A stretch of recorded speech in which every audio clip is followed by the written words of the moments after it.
Hey guys, for today's activation, I am using my 2-pound dumbbells. We're gonna work the back. However, if you don't have 2-pound dumbbells, you can certainly get a great activation without anything. Or grab some soup cans or some water bottles. Whatever it is, let's get going.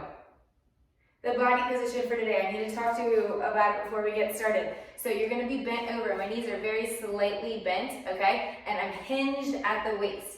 So we're gonna be like this for pretty much the whole time. So if you need to ever come out and give yourself a break, push pause, or just give yourself a quick break and come right back in. But let's get going.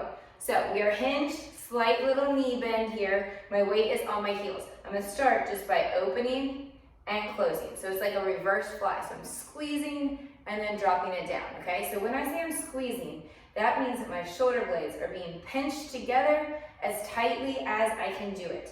All right, so I'm squeezing right there and letting it go. And everything is under control. I am not letting my arms fly down when I'm done. And in the same sense, when I get up here, that's part of the reason I hang up there, is that I make sure that I'm squeezing, yes, but I'm also really controlling my entire body and my entire movement. All right, so continue going. One thing I want you to make sure you're not doing is don't drop your head. It's very easy to put the effort in the arms and use other parts of the body and get bad form. So that means you'd be going like this, or you'd be going like this to try to do it. You see a lot of people like put their head into it. I don't want you doing it. If the weight is too much, drop the weight. I'd much rather you do that. Last one. Good. Give yourself a little break. Shake and wiggle. All right, come right back down. So this one, this arm is going to go up with the other arm going backwards. We come to center and then we switch. All right, so it's a nice, easy motion. Again, we are under control the entire time. If you can't get the full extension, that is fine. You go to where you can. Maybe it's right here. That's great. Maybe you can get it all the way up. That's great. But again, we're stopping and holding for a little beat and letting it back down. Stop and hold and let it back down. Good.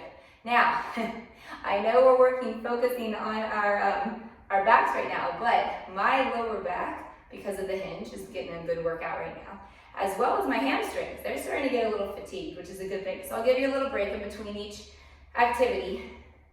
We only have about 10 seconds left of this guy. Good. If you need to slow it down, certainly you can. And again, drop the weights if you find that your form is being sacrificed. Last one. Good. Give yourself a break. Shake and wiggle. All right. Ready? Here we go down again. So this one is we're pulling up with the bent elbows and down. So squeeze, still squeezing the shoulders together, but it's a little bit different of a motion than the fly that we started with earlier. There it is, squeeze. And as I go down, you can see I am controlling my arms. They are not flopping down. My neck is in a very neutral position unless I'm looking at you.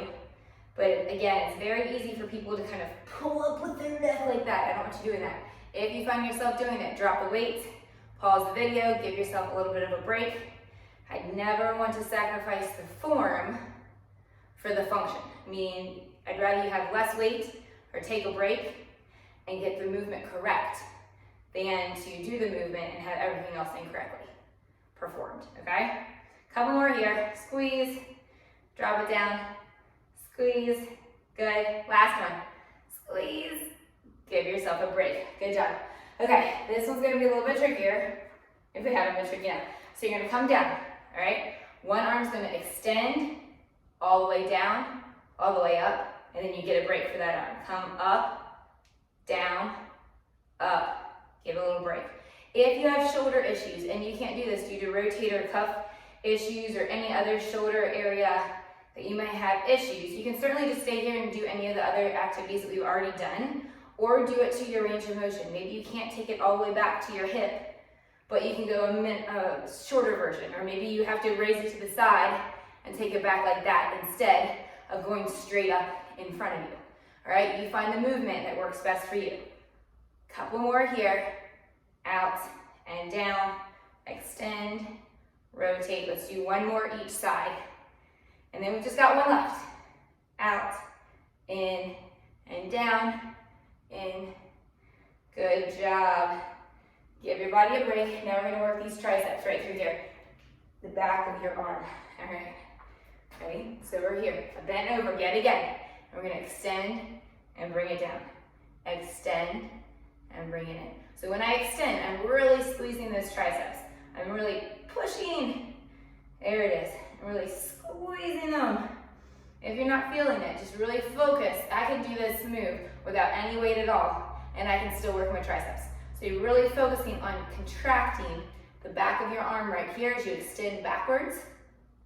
All right, squeeze. Good job, we're almost done, folks. Whew. My lower back is actually feeling it, I think, more from the hinge than any of my upper body movements. There it is. Good job.